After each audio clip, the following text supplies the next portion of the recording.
Merci, cher collègue. Monsieur David Habib a la parole.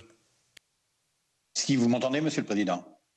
Parfaitement bien, 5 sur 5. Merci. Merci. Monsieur le Président, moi je souhaite évoquer avec Madame et Monsieur le Ministre la dimension européenne de la reprise d'activité. Vous avez passé contrat avec Air France, contrepartie de 7 milliards, 4 plus 3 milliards de prêts, et garantie par Air France d'une participation effective à un plan de performance, comme ça a été évoqué tout à l'heure. Il faut savoir que les concurrents d'Air France ne sont pas assujettis aux mêmes engagements environnementaux.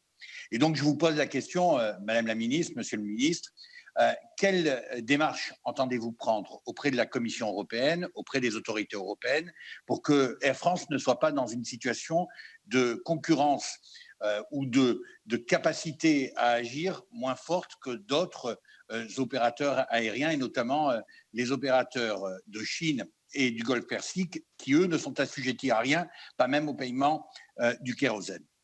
Deuxième aspect que je voudrais évoquer avec vous, c'est la négociation du règlement européen 261 du 11 février 2004 sur les obligations des transporteurs routiers envers leurs passagers. La France, comme d'autres pays, a demandé de façon temporaire à ce qu'il y ait une modification, en tout cas des ajustements qui soient apportés à ce règlement. Je voudrais savoir où nous en sommes.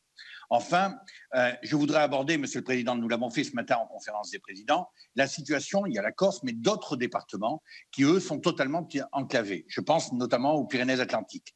Depuis le mois de mars, il n'y a plus de trains qui desservent le Béarn comme le Pays Basque. Depuis le mois de mars, il n'y a plus d'avions sur Pau comme sur Biarritz. La SNCF doit considérer qu'après Bordeaux, au sud de Bordeaux, ce n'est plus la France.